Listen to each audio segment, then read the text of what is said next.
Smoky flavour देते हुए आज लाहौर की मशहूर लड्डू पेटियों की रेसिपी आपके साथ शेयर करने जा रही हूँ। अस्सलाम वालेकुम। सबसे पहले मैंने 250 ग्राम चने की दाल ले ली थी और उसे ओवरनाइट के लिए भिगो दिया था। दाल को अच्छी तरह धोकर उसे मिक्सी में ग्राइंड करना है।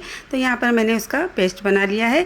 पूरी दाल को ग्राइंड करने में मुझे तकरीबन 1 कप पानी लगा है। इस तरीके से उसे मैंने ग्राइंड कर लिया है। अब उसे निकाल देती हूँ एक बाउल के अंदर।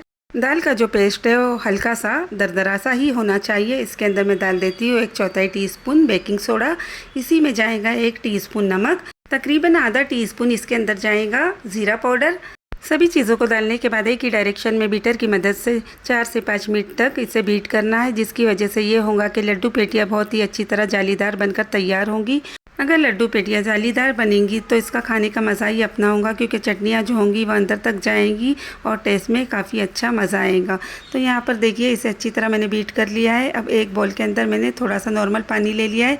1 चम्मच को इस तरीके से डीप करना है और फिर इसे डालना है इस बैटर के अंदर। इसमें से थोड़ा सा पोर्शन लेना है चम्मच भरकर और फिर गर्म ऑयल में इसे डाल देना है। इस तरीके से स्लो फ्लेम पर ही इसे फ्राई करना है। अब दोबारा से पानी में उसी चम्मच को डीप करना है और फिर से उसी बैटर को लेना है चम्मच भरकर और फिर दोबारा से उसे गर्म ऑयल में डालना है। यही तरीका आपको बार बार रिपीट करना है। चम्मच को पानी में डीप करते जाए, फिर थोड़ा सा पोर्शन ले और फिर ऑयल में डालते जाए, जिसकी वजह से जो दाल का जो पोर्शन है वो चम्मच पर चिपकेगा नहीं और बहुत ही आसानी के साथ आप इसे बना सकते हैं। और आप देख सकते हैं कितनी आसानी से ये पेटियाँ बनकर तैयार हो रही है। पेटियाँ फ्राई करते वक्त इस बात का बिल्कुल भी ध्यान रखना है कि जो ऑयल है अच्छी तरह गर्म होना चाहिए और गैस का फ्लेम स्लो होना चाहिए, जिसकी वजह से ये जो पेटियाँ है अच्छी तरह फ्राई होंगी और दोनों साइड से क्रिस्पी बनेगी और अंदर का कच्चापन भी दूर हो जाएगा। तो यहाँ पर देखिए एक साइड से ये अच्छी तरह फ्राई हो चुकी है। इसे मैं पलट देती हूँ। इसे पलटने का सब में अच्छा तरीका ये है कि किसी भी फॉक को ले ले या एक छोटे चम्मच को ले ले, जिसकी वजह से पलटने में काफ़ी आसानी होती है। और देख सकते हैं ये कितनी अच्छी तरह फूल चुकी है। लड्डू पेटियाँ अच्छी तरह दोनों साइड से फूल चुकी है और इस तरीके से मैं उसे निकाल लेती हूँ। आप देख सकते हैं कितनी अच्छी तरह ये बनकर तैयार हुई है। अब इसे निकालने के बाद मैं बाकी की बची हुई पेटियों को भी फ्राई कर लेती हूँ। लड्डू पेटियों को मैंने अच्छी तरह स्मोकी फ्लेवर देने के लिए बीच में कोयला जलाकर कटोरी में रख दिया है और उसे कवर करके मैं रख देती हूँ। अब लड्डू पेटियों पे ऊपर डाल के खाई जाने वाली चटनी बना लेती हूँ, जो कि खाने में काफ़ी मज़ेदार होती है। मुट्ठी भर मैंने फ्रेश धनिया ले लिया है, 3 हरी मिर्चें, 3 से 4 कलियाँ लहसुन की और आधा नींबू ले लिया है। इसे डालकर मैं इसके अंदर डाल देती हूँ थोड़ा सा नमक। तो यहाँ पर टेस्ट के अकॉर्डिंग नमक यूज़ करें। मैंने आधा टीस्पून के करीब नमक डाल दिया है। ज़रूरत पड़ने पर मैं थोड़ा सा पानी डालकर इसे ग्राइंड कर लेती हूँ।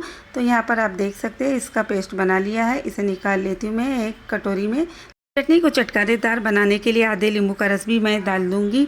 अब यहाँ पर तीनों चीज़ें तैयार हो चुकी है। ग्रीन चटनी, दही जो मीठा है और खट्टी मिट्टी इमली की चटनी। तकरीबन आधा कप मैंने दही ले लिया था और उसके अंदर 4 टेबल स्पून के करीब मैंने चीनी डाल दी थी। दही को अच्छी तरह फेंटना है। इस बात का ध्यान रखना है जो भी दही ले वो आप फ्रेश ले, जिससे लड्डू पेटी खाने का मज़ा ही कुछ और होता है। इमली की खट्टी मीठी की चटनी भी मैंने पहले ही यूट्यूब पर अपलोड कर दी है, आप वहाँ पर देखकर उसे बना सकते हैं। तो यहाँ पर मैंने लड्डू पेटियों पर दही डाल दिया है। इसके ऊपर मैं डाल देती हूँ अब ये ग्रीन चटनी, जो खाने में काफ़ी मज़ेदार है और लड्डू पेटियों का टेस्ट बढ़ा देती है। इस तरीके से आप कम या ज़्यादा इस चटनी को डाल सकते हैं। और इसके ऊपर मैं डाल देती हूँ फिर ये इमली की खट्टी मीठी चटनी। आप देख सकते हैं ये अंदर से कितनी जालीदार लड्डू पेटियाँ बनकर तैयार हुई है।